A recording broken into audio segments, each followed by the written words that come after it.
My ex kicked me out of our van in a state park over something dumb, and now he's demanding I drive back across the country to return his dad's watch that I accidentally took. So yeah, like the title says, my now ex and I were both remote workers and decided that we could van life and see things while still working.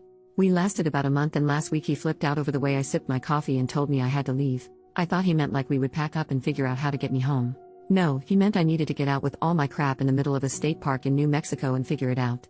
I was scared and pissed, so I hurriedly packed everything and got out. A very nice older couple had heard the screaming and saw me with a pile of my stuff and asked if I needed help. I said yes, and they said they would drive me to Albuquerque in their RV and we could figure out what would happen next. Well, it turns out they are the sweetest people ever, and we eventually came to the conclusion it would be easier for me to travel with them home to Kansas, and now they've allowed me to stay paying them insanely fair rent, food, etc. I just have to edit the wife's book and help the husband with his guitar playing. Well, it turns out in the hurry of packing, I grabbed my ex's watch that was his dad's, so I got in touch with him and told him I was sorry, it was truly an accident and I had no intention of keeping it. How would he like me to get it to him? He said I needed to meet him in Utah. I said that was ridiculous, I could send it to him. He said that it was too valuable to trust to mail or FedEx and needed to be hand-relieved. I said I was in Kansas and not coming to Utah, but I would return the watch to his brother when I go home in March. He said no, the only solution was for me to drive it to him.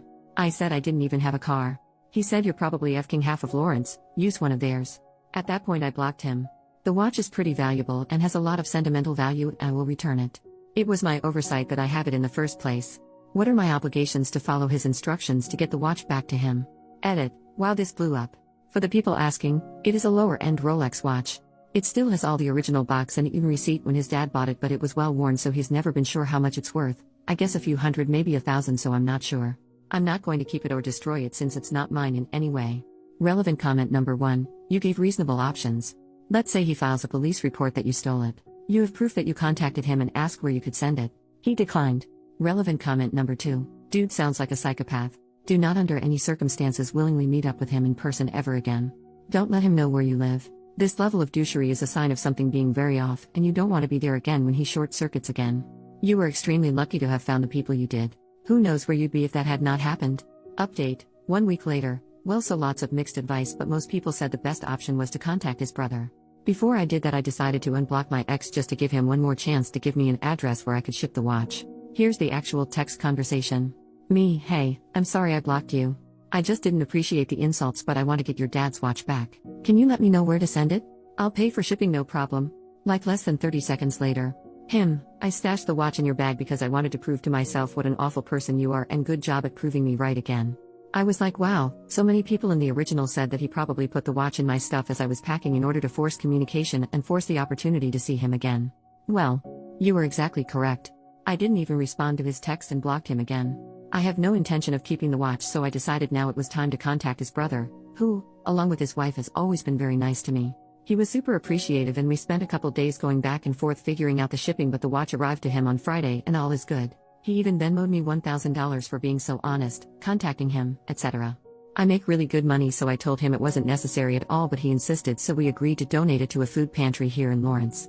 But I'm still so creeped out thinking back at the day when he kicked me out of the van and he was screaming at me, calling me all sorts of names. And him scheming to stay in touch with me. He was slamming all my stuff into bags, but that was cover for him hiding the watch. The fact that it was so deliberate yet he thought of it so quickly is so scary to me. We got along so well before we left, and he always seemed like such a great guy. I don't know if the confined space of the van is too much for any couple, or if it brought out a side of him I didn't know was there. Makes me sad and scared at the same time. But also just so relieved it's over. Relevant comments. Commenter number 1, he framed you? To prove to himself that you were awful? He's dumb enough to fall for his own frame job? I really truly can't wrap my head around how stupid he must be. Commenter number 2, what I don't get is his logic that this would prove OP's a bad person. How the hell was she supposed to know about the watch when you kicked her ass out in a state she didn't know about it until after she got to safety, possibly thousands of miles away? Like you thought she was just gonna be running back to you? Screw that dude.